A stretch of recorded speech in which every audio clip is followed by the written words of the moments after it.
Bonjour Stéphane Le Foll. Bonjour Apolline de Malherbe. Merci d'être avec nous. Vous êtes ministre de l'Agriculture, de l'Agroalimentaire, de la Forêt et porte-parole du gouvernement. On va parler guerre des nerfs entre le gouvernement et les frondeurs, mais d'abord on va parler guerre des prix.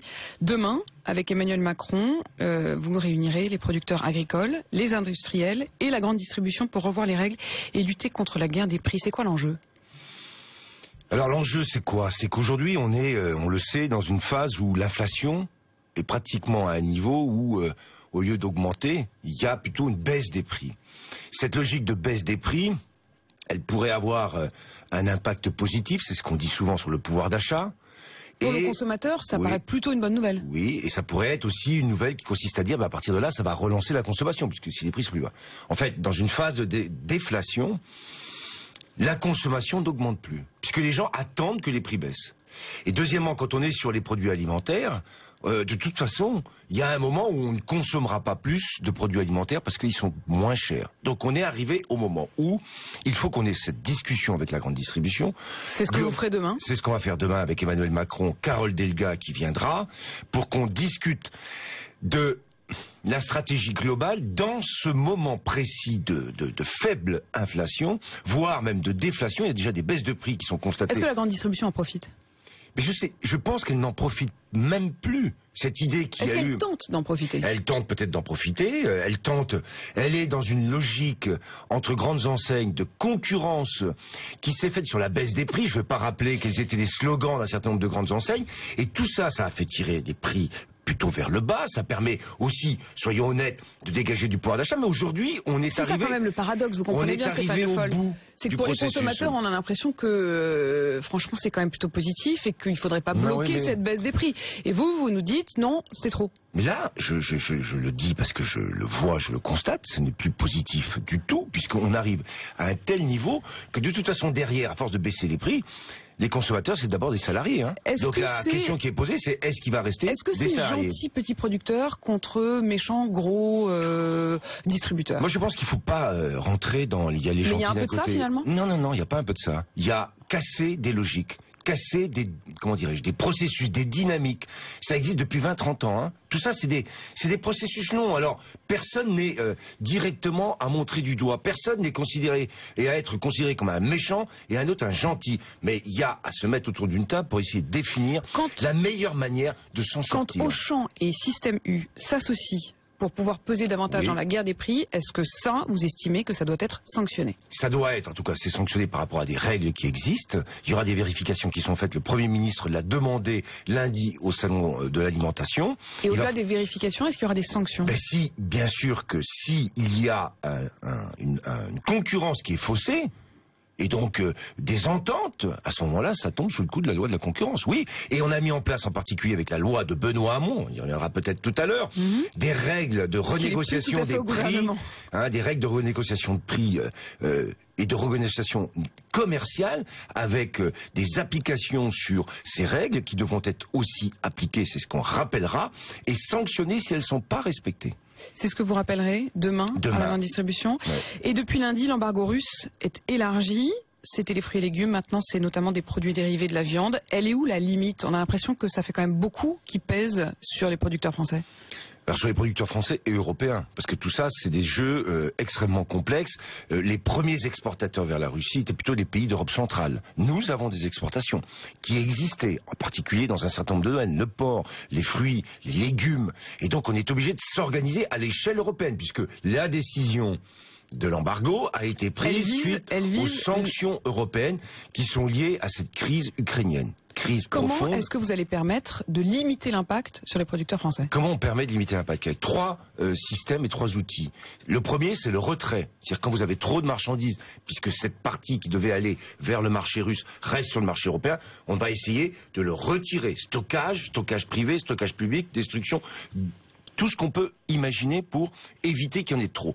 Deuxième hypothèse et utilisation de fonds européens, le soutien à la promotion commerciale. Je termine. Troisième outil, le soutien pour trouver des marchés à l'exportation. C'est ce que je fais. Et j'irai la semaine prochaine dans un certain nombre de pays pour ouvrir des marchés. Voilà comment on essaye de gérer... De compenser et de gérer ce moment extrêmement difficile pour les agriculteurs, les producteurs, liés à une crise politique, diplomatique, qui est celle entre la Russie et l'Ukraine aujourd'hui. Tout ça, ça fait beaucoup de guerres et il y en a une ici qui est un peu la guerre des nerfs. Hier, l'Assemblée nationale a voté la première partie du budget, mais avec 39 abstentions dans les rangs socialistes, dont Aurélie Filippetti et Benoît Hamon, qui étaient encore membres du gouvernement il y a tout juste 2 mois. Est-ce que ça vous choque? Mais dans ce sens, c'est un problème de compréhension. Si je prends l'éducation, c'est le premier budget aujourd'hui. L'éducation qui était donc le ministère nationale. De Benoît Hamon. C'est le premier budget aujourd'hui. La négociation de ce budget, ça vaut pour Aurélie Filippetti, a été faite avec des arbitrages du Premier ministre, avec Aurélie Filippetti et avec Benoît Hamon. Je ne sais pas comment après, avec ce qui s'est passé, je reviens pas sur le fait que Benoît Hamon et la sortie de Benoît Hamon et d'Aurélie Filippetti quitté le gouvernement. On se retrouve à l'Assemblée et on s'abstient. Parce que quand même, le budget, c'est pas une décision anodine, c'est une règle démocratique. Ce que vous voulez dire, c'est que ce budget, ils l'ont accepté quand ils étaient dans leur ministère et ils le refusent quand ils sont sur les bancs de l'Assemblée. Je me souviens très bien d'ailleurs sur les questions d'éducation. Et à juste titre, la bataille, la négociation qu'a menée Benoît Hamon a été faite et ce budget devient le premier budget aujourd'hui. Vous dites, je comprends pas, mais est-ce que ça vous choque? Est-ce qu'il faut en tirer des conséquences? Mais arrêtez de vous mettre... C'est rien, c'est juste des postures. C'est pas des postures. Il y a des moments où il faut qu'on dise des choses. Ce qui a été fait en s'abstenant pour 2 anciens ministres, il y en a un troisième avec Delphine Batho, c'est pas, je l'ai dit, il y a des devoirs quand on est dans une majorité. La question budgétaire, elle est essentielle, c'est la clé. Donc ils n'ont pas rempli leur devoir. Et donc il y a un manquement au devoir, voilà. Il va beaucoup plus loin encore, Benoît Hamon, ce matin, puisque sur RFI, il a déclaré « La politique de l'exécutif menace la République et mène vers un immense désastre démocratique ». Là, Benoît Hamon, arrivé au moment où nous en sommes, 2 ans et demi, et dire des choses comme ça, là, c'est pareil, je ne peux pas d'abord l'accepter, et je ne le comprends pas. Il y a un moment où il faut quand même rester dans la responsabilité qui a été la sienne, et qu'il a assumée. Je parlais de sa loi, Hamon, on a fait des choses. Rien n'est facile aujourd'hui. Il est ingrat ? Rien n'est facile. Mais de se laisser comme ça dériver avec des formules pareilles, dans ce moment-là, dans la difficulté dans laquelle nous sommes, le besoin qu'il y a d'avoir un minimum de cohérence et de débat. J'ai été celui hier qui s'est exprimé par rapport à ce qu'a dit Martine Aubry, pour dire oui, débattons. Vous acceptez le débat. Mais là, vous estimez que ça n'est plus du débat. J'ai même répondu à Martine Aubry. Mais là, quand il dit la politique de l'exécutif menace la République et mène vers un immense désastre démocratique, c'est plus du débat. C'est une affirmation. Et alors? Est-ce que sur parce qu'une fois qu'on a dit ça, et alors? Qu'est-ce qu'il fait maintenant? Oui, je ne sais pas. Qu'est-ce qui serait cohérent? Qu'est-ce qui serait cohérent? Qu'il quitte au moins le Parti Socialiste à ce moment-là, si c'est ça.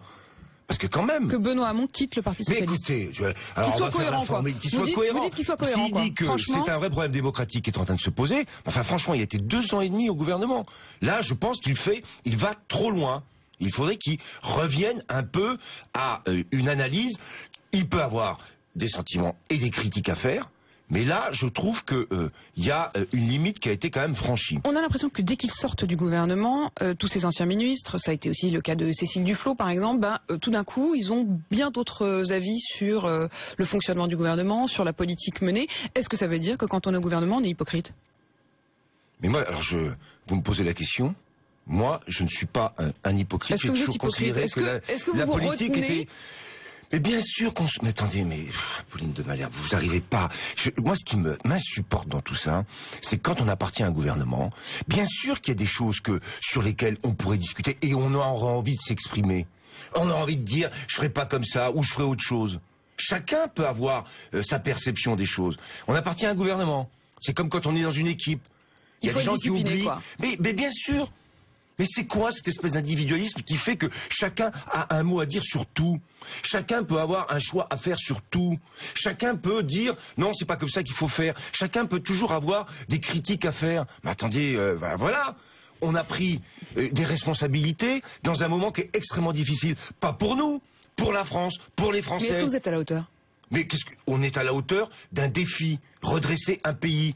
Eh bien ça, c'est pas quelque chose qui est donné à tout le monde. C'est pas quelque chose qui se résout comme ça en claquant des doigts. Donc il y a un minimum à avoir un peu de ténacité, de cohérence, de sens du collectif.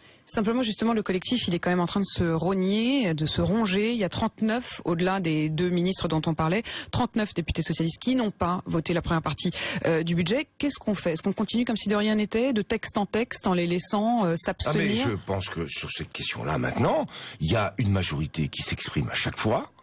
Elle est là. Et puis, il y a des députés qui, depuis le départ, se sont mis en marge. Je me rappelle que même sur le crédit d'impôt compétitivité emploi, il y avait déjà une quinzaine de députés qui considéraient que c'était pas comme ça. Maintenant, grosso modo, ils sont toujours entre 35 et 40. Ils sont systématiquement contre ce qui est voté, contre ce qui est décidé. Eux aussi, il faut qu'ils en tirent les conséquences. Mais qu'est-ce que vous voulez dire de conséquences? Il y a des députés socialistes aujourd'hui qui ont été élus avec une étiquette socialiste qui s'abstiennent depuis 2 ans. Ils en tirent les conséquences. Quelles? Ben, c'est ce que je vous demande. Eh bien, posez-vous la question. Donc on continue, donc s'il n'y a pas de conséquences, on continue comme si de rien n'était. On s'affirme. Et à chaque texte, vous allez avoir cette... texte, on a eu à chaque fois les mêmes. Voilà. Donc oui, finalement, rien de plus. Eh bien, rien de plus. Et on avancera. Tout ça a créé quand même un doute. Gérard Collomb, qui est sénateur-maire de Lyon, estime que François Hollande pourrait ne pas être candidat en 2017. Il l'a déclaré hier. Est-ce que c'est une option qu'il ne soit pas candidat en 2017? Mais vous voyez bien que là encore, Gérard Collomb dit quelque chose. Vous croyez que moi, je vais m'amuser à commenter ce qu'a dit Gérard Collomb? Mais non, mais ça vient de votre camp, Stéphane Le Foll. De manière, je suis tout à fait tranquille. Je ne commenterai pas ce que dit Gérard Collomb. Il peut dire ce qu'il veut. C'est pas moi qui vais commencer à aller anticiper sur 2017. Voilà. Donc Gérard Collomb a dit quoi? Il a dit que peut-être... Il a dit, je le cite, effectivement, si effectivement, lorsqu'il y aura la désignation du candidat, il y a seulement 17% des Français qui veulent que François Hollande se représente, je ne le vois pas se représenter. Eh bien, posez-lui la question si lui sera candidat alors. Et vous? Bien sûr, vous estimez, finalement, vous vous dites que ça devient la boîte de Pandore, quoi. Mais je ne ferai aucun commentaire. Mais simplement, tout ça vient de votre camp. Gérard Collomb, c'est pas n'importe qui, c'est le sénateur-maire de Lyon, c'est un des piliers du Parti Socialiste. Il peut aussi s'exprimer en se trompant. Des erreurs. Ah ben bien sûr, parce que aller anticiper sur 2017, qu'il attende 2017. J'ai connu Gérard Collomb, il avait fait des choix aussi, hein, pour 2011, 2010, 2012. Il y en a plein, hein. Je connais tout ça par cœur. Je voudrais que chacun se mette dans la tête, très simplement, que d'éviter d'anticiper sur ce qui va se passer, ça permet de se concentrer sur ce qu'on a à faire. Voilà. On a quand même l'impression qu'effectivement c'est dans vos rangs qu'il y a la plus grande confusion. Depuis hier, tout le monde condamne les propos de Gérard Filoche, qui est membre du bureau national du Parti Socialiste, qui a parlé de Christophe de Margerie, donc le patron de Total, quelques heures à peine après sa mort, comme d'un suceur de sang. Vous condamnez tous les propos. Est-ce que là aussi il doit y avoir des conséquences? Est-ce que oui ou non, Gérard Filoche doit être exclu du Parti Socialiste? Il y a une procédure qui a été mise en place par le Premier secrétaire, il sera traduit devant une haute autorité. La vraie question qu'il y a derrière Gérard Filoche, que je connais bien, qui lui est constant, c'est la gauche de la gauche du parti. Constamment, même sur une ligne plutôt celle de Jean-Luc Mélenchon, hein, puisque... D'ailleurs, Jean-Luc Mélenchon lui a tendu la main. Voilà, bon ben voilà, tout le monde se retrouve à un moment. Au moins là, c'est assez cohérent d'après vous. Dans la tête de Gérard Filoche, quel est le problème? C'est que être patron, ça veut dire qu'on n'est plus humain. C'est ça le problème. Est-ce que c'est... Et moi je dis le contraire. Il faut arrêter avec ça. Il faut arrêter. D'ailleurs, tous les salariés de Total sont quand même exprimés de manière assez générale. Alors après, une grande entreprise pétrolière. Est-ce que c'est... Est-ce que c'est mal? Est-ce que c'est mal? Est-ce que c'est mal? Voilà. Est-ce que de toute façon c'est mal? C'est ça la question. Est-ce que de toute façon, on ne peut pas être un homme et être humain et être grand patron? C'est ça la question. Mais moi je dis oui, ça suffit. Et dans le pétrole, j'ai parfaitement conscience, hein, de la situation. J'ai parfaitement conscience que ça ne remet pas en cause, pour ce qui me concerne, tous les engagements qui doivent être les nôtres, sur la question de la démocratie, sur la lutte contre tout ce qui fait reculer les droits de l'homme, les droits de la femme. Parfaitement conscience. Mais j'ai conscience d'une chose, c'est que chacun est comptable de cette contradiction. Chacun achète et importe des produits. Chacun fait tous les jours des choix qui, au fond, sont contraires, même à l'engagement ou à l'éthique qui est la sienne. Voilà ce que je veux dire. Et donc, à partir de là, il faut être capable de juger et de condamner quand il le faut, mais de porter un jugement qui, de toute façon, par institution, parce que c'est une institution, condamne un homme, je peux pas être d'accord. Je ne suis pas d'accord. Donc, je ne suis pas d'accord. Vous, à titre personnel, vous souhaiteriez qu'il quitte le Bureau national? Sur le mot qu'il a utilisé, mais pas d'accord sur, derrière, ce qu'il exprime. J'ai bien vu ce qu'il a lu. Et puis alors, franchement, sur Twitter, je voudrais que tout le monde arrête avec ce système. Vous lancez un grand appel à arrêter de tweeter? Oui, parce que les tweets, faut arrêter de tweeter. Je vais lancer un appel à personne. Et cette espèce de façon de jeter 3 mots qui consiste à s'exprimer, puis après ça part partout, je voudrais que quand même que chacun réfléchisse bien à chaque fois qu'il s'écrit. Sauf que là, ça n'empêche pas de tourner, comme on disait. Cette fois, voilà, ça bouge, ça langue dans sa bouche avant de parler. Il faudrait appuyer 10 fois avant Stéphane Le Foll, là le problème c'est pas uniquement les mots, vous le disiez, c'est aussi l'idéologie qu'il y a derrière. Comment vous faites avec un parti socialiste où vous avez d'un côté un Manuel Valls qui dit j'aime les patrons, j'aime l'entreprise et mon gouvernement est pro-business, et de l'autre quelqu'un comme Gérard Filoche qui effectivement, on le sent, estime, et vous le disiez à l'instant, qu'être patron c'est forcément mal. Comment vous faites? Moi j'ai été directeur de cabinet d'un parti socialiste où il y avait Jean-Luc Mélenchon dans le Parti Socialiste, Laurent Fabius, Tommy Strauss-Kahn. Vous étiez directeur de cabinet de François Hollande quand il était premier secrétaire du Parti Socialiste. J'ai parfaitement la palette. Est-ce que c'est pas ça le problème, Stéphane Le Foll? Est-ce que le problème c'est pas de jamais avoir fait de choix? Il est lié au fait que on a tous, et le Parti Socialiste en particulier, une histoire politique qui s'est construite. Oui, mais François Hollande a fait justement ce parti du grand écart. Est-ce qu'aujourd'hui c'est pas ça qu'on paye? C'est pas le parti du grand écart, c'est le parti qui a cherché à composé avec des sensibilités politiques qui ont toujours existé au sein de la gauche et au sein même du Parti Socialiste.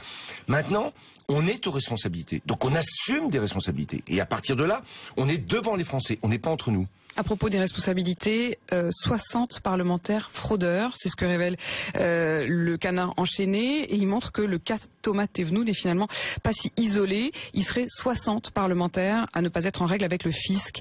Finalement, Thomas Thévenoud, il a payé pour tout le monde? Oui, d'abord, je voudrais, là-dessus, c'est pareil. Alors, 60.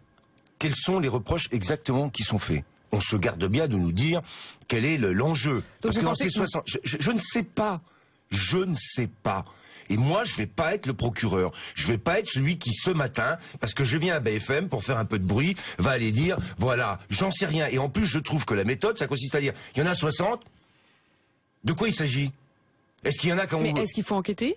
Mais l'enquête, elle est en cours. Le problème, c'est tout ça. C'est que tout ça, c'est parce qu'il y a de la transparence qu'aujourd'hui, on fait du teasing là-dessus. Donc tant mieux dans un sens. Mais finalement, qu'on voit ce genre de choses. Mieux. Ça existait peut-être déjà avant, mais on ne le voyait pas. On va voir à la fin de quoi il s'agit. De quoi il s'agit? Est-ce que c'est entre ce que j'entends avec M. Balkany, sujet? Est-ce que celui dont on connaît la situation, en l'occurrence Thomas Thévenoud, est revenu à l'Assemblée nationale la semaine dernière via une commission dont il est membre, est-ce que vous estimez que lui, il faudrait qu'il quitte vraiment les rangs de l'Assemblée? On s'est exprimé là-dessus, oui. Je pense que là-dessus, il n'y a pas à revenir sur ce qui a été dit. S'il est confirmé que les autres sont dans la même situation, pour le coup, il faudra en tirer les conséquences. Voilà, si il est confirmé que les autres sont exactement dans la même situation et qu'on parle de la même chose pour tous les autres. Aujourd'hui, voilà, ce matin, le Canard enchaîné a réussi quelque chose de très bien, c'est que le Canard enchaîné annonce qu'il y a 60 députés fraudeurs. Donc on dit 60 si c'est le cas, il faudra enquêter, on est bien d'accord. Et donc on va attendre de voir exactement de quoi il s'agit. Stéphane Le Foll, un mot sur les 1000 vaches. Ça c'est votre Notre-Dame-des-Landes à vous. La ferme des 1000 vaches, un projet de 500 vaches, de méga exploitation agricole. 500 C'est mieux que ce 1000? C'est acceptable, 500? Déjà, vous voyez bien que même en termes journalistiques, on annonce 1000 vaches, c'est 500. C'est 500 vaches. Voilà, est-ce que 500 vaches dans une méga exploitation, c'est acceptable pour vous? 500 vaches aujourd'hui, dans une méga exploitation, la règle, c'est le bien-être animal, c'est toutes les conditions liées au traitement des effluents d'élevage. Tout ça, c'est les règles, non seulement nationales, mais européennes. Elle est où la limite, Stéphane Le Foll? La limite, vous savez combien il y a de vaches, par exemple, dans des exploitations en Afrique du Sud? Non. 41 000. 41 000. Mais on n'est pas en Afrique du Sud. Ben non, justement. Donc ici, en France, c'est quoi la limite? Mais il n'y a pas, je n'ai pas à décider, elle est où la limite? Moi, j'ai à mettre en place une conception de l'agriculture. Et ma conception de l'agriculture, c'est d'avoir des exploitations avec des agriculteurs. Et c'est pas la taille qui m'intéresse, c'est la capacité à avoir une exploitation agricole qui soit et performante économiquement et performante environnementalement. Et qui respecte toutes les règles du bien-être. C'est ça l'enjeu pour moi. Et c'est ce que j'ai fait avec les GAEC, avec tout ce que je fais. Donc quand les manifestants demandent à ce qu'il y ait un moratoire sur la ferme dite des 1000 vaches, mais dont vous dites que c'est 500 vaches, vous dites c'est pas le moment? Non, absolument. Et je connais ces débats qui s'attachent à des chiffres. Ça évite à tout le monde de penser à la conception et à l'avenir de l'agriculture. On s'attache à un chiffre. Alors c'est combien de vaches, combien de moutons, combien de poules, combien de par exploitation. C'est ça le débat. Mais ça c'est le pire de la politique. Moi quand je fais de l'environnement, quand je mets en place l'agroécologie, quand je change les référentiels dans l'enseignement agricole, j'essaye de penser à l'avenir. Je m'arrête pas simplement à savoir si c'est 500, si c'est 300 vaches. Enfin quand même. Stéphane Le Foll, un dernier mot. Aurélie Filippetti dit à l'instant, je n'ai de leçons à recevoir de personne. On a quand même l'impression que ça y est, la rupture est consommée. Est-ce qu'il faut à un moment ou à un autre aller encore plus loin quand chaque jour, on a un Benoît Hamon qui tout à l'heure disait que l'exécutif menaçait la République, une Aurélie Filippetti qui à l'instant dit, je n'ai de leçons à recevoir de personne. Ça veut dire que ça y est, la rupture est consommée? Mais c'est un rapport qui est très intéressant. J'ai de leçons de recevoir à personne. Et pourrait-elle en donner des leçons? Elle. C'est que, voilà, je renvoie à sa propre conscience. Elle a été ministre, elle a fait des campagnes, elle a été chez les Verts, elle est venue au Parti Socialiste, elle s'est implantée, elle a une circonscription. Son rapport, il est aux Français. Donc vous estimez qu'elle quitte le navire et que donc elle n'a aucune leçon à donner? Rien du tout. Elle n'a pas de leçon à recevoir de personne, très bien. Mais elle n'a pas non plus à en donner. Voilà. Merci Stéphane Le Foll d'avoir été notre invité ce matin. Merci.